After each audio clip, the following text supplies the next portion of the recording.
এবং রাত্রেবেলা লোহা কাটা মেশিন দিয়ে পিঙ্কির মৃতদেহকে টুকরো টুকরো করে কেটে বস্তার মধ্যে ভরে বাইকে করে বোটানিক্যাল গার্ডেনের পাশে গিয়ে ফেলে দেয়।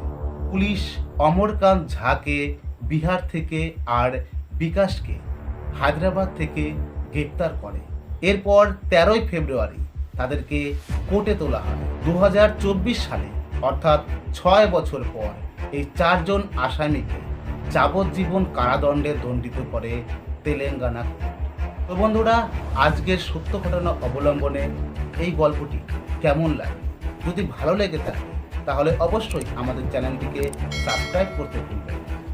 আর আপনি যদি এরকম murder mystery, crime, suspense thriller video পছন্দ করে থাকেন তাহলে আমাদের চ্যানেলে অলরেডি আরও অনেকগুলো কেস স্টাডি করা আছে, আপনারা অবশ্যই